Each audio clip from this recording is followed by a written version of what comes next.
Here's an email from a longtime listener named Sharon.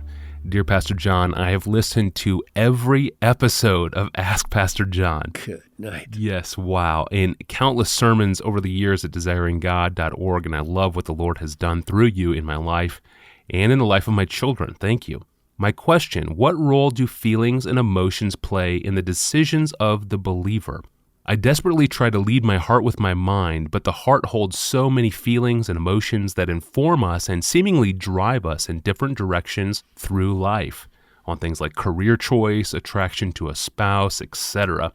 So what role should our feelings play in our decision making?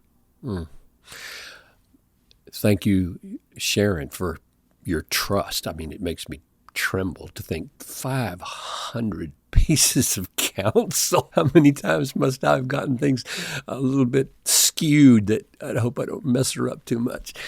Here's my effort. The answer to the magnitude of the role of the emotions in our decision-making is this: massive. Big. It is a big role in our decisions, whether we want them to or not, and whether we know it or not. And here's something even more significant, I think, than the fact that our emotions play in our decision-making about what to do. They play a role even more powerfully in the 1,000 things we do every day that we don't make a decision to do. You know what I mean? Yeah, maybe 10 times during the day you step back and have a hard decision and think it through with the pros and cons. And then there are 10,000 facial expressions and tones of voice and gestures and things that really make a moral difference in the world that you didn't give any premeditated thought to whatsoever. Where are those thoughts coming from? Where are those actions coming from? Well, they're coming out of the abundance of the heart.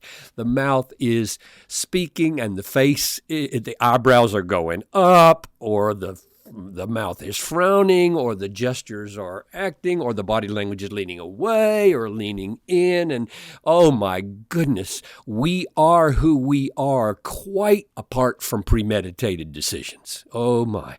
If I could devote energy to becoming the kind of person whose spontaneous acts were godly and loving and upbuilding and kind, I wouldn't worry too much about my decisions.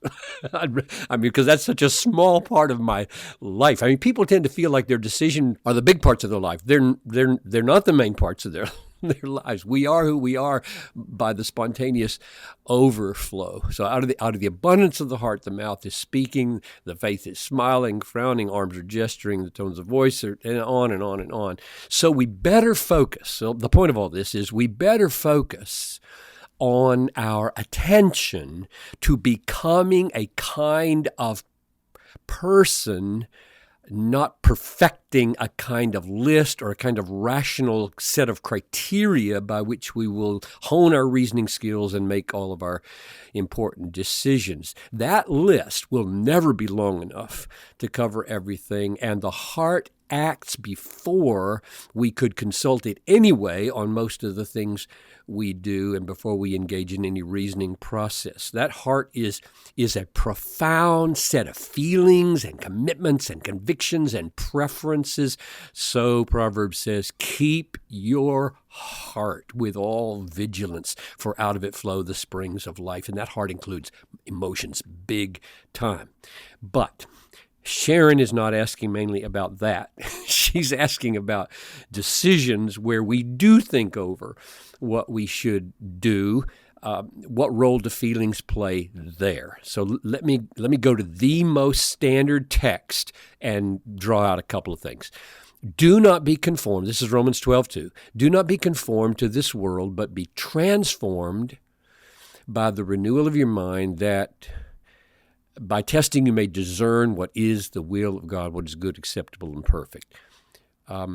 What does the renewal of the mind for the sake of decision-making involve? And verse 2 says that the effect of this renewal is that we approve. Now, the Greek word dokimazo never means merely do something, it means approve it.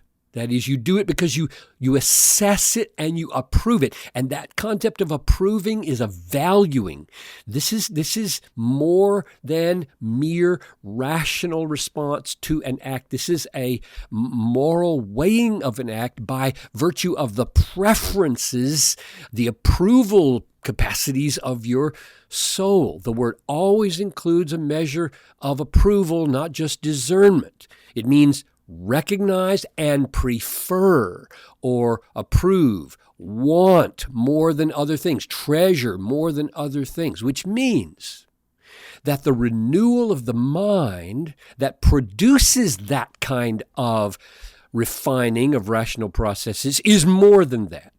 It's the renewal of our preferences, our desires, our longings, our deepest wants.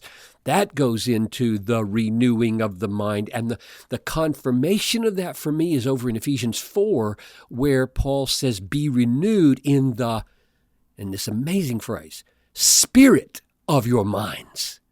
I've always wondered, what is that? Being renewed in your minds all sounds intellectual. Being renewed in the spirit of your minds is, when Paul talks about mind and the renewal of the mind, he's got more in mind than merely rational capacities. This mind has a spirit. It has a bent. It's like, let this mind be in you, which was also in Christ Jesus, who made this massive, approved decision to humble himself. Now, why does that matter? In Ephesians, 5 verses earlier, Paul tells us why it matters that we be renewed in the spirit of our mind. Here's what he says. The Gentiles are darkened in their understanding, alienated from the life of God because of the ignorance that is in them due to the hardness of their heart. So if you walk with Paul down deep into the root of things, you might have thought he would end by saying they're alienated from God and they're darkened in their understanding because of the ignorance that is in them, period. So let's get about changing ignorance. And that's not where he stops. He says because of the ignorance that is in them due to the hardness of their heart. Beneath the intellectual problem of ignorance of God is the moral problem, the emotional problem of the heart. It is hard against God. So the reason the mind must be renewed so that it can decide good things in the spirit of the mind is not just rational or factual. That's not our deepest problem. Our deepest problem is feelings and preferences, not reasoning. Reasoning is affected by sin, for sure, but the deepest problem is our hard heart. So my conclusion from this is not that we check our minds at the door when we enter the house of wisdom, like, thinking doesn't matter here. I've got some emotions to deal with. No, that's not where I'm going. But that we realize that every decision, the ones that she mentioned, every decisions are a complex response of heart and head, or this spirit of the mind, and that's okay. I want her to feel okay about that, because she seems to be worried that if her emotions are involved, that might mess things up. We are to be renewed in both. Neither is perfect. The mind is, the rational faculties are not perfect, and the emotional faculties are not perfect, and neither is useless. When the mind has done what it can do in discerning the pros and the cons of a situation, so I think that's what you should do. Weighs the pros and cons of job possibilities and, by all means, spouse who you're going to marry and so on. That's not wrong to weigh the possibilities with your mind. The psalmist says, however, delight yourself in the Lord, and the Lord will give you the desires of your heart. So when you have done all the rational weighing you can, the renewal of your mind being deep is centered on delighting in God, and therefore those desires that grow up, they're not negligible. they should be paid attention to as they accord with God's will. That is gold. Thank you, Pastor John. And thank you for the superb question, Sharon. Sharon has listened to every APJ episode. That's about 68 hours worth of audio recordings. Wow. And if you want to listen to all of them, or if you want to listen to just a few select episodes, or if you just want to listen to the top 10 most popular episodes all time, you can do that from our landing page online at desiringgod.org/Ask Pastor John. And there, look for the buttons where you can toggle between recent episodes and popular episodes. Well, we are going to break for the weekend. On Monday, a podcast listener named Bryce wants to know, how can we trust the Bible? And John Piper will have an answer. I'm your host, Tony Reinke. Have a wonderful weekend.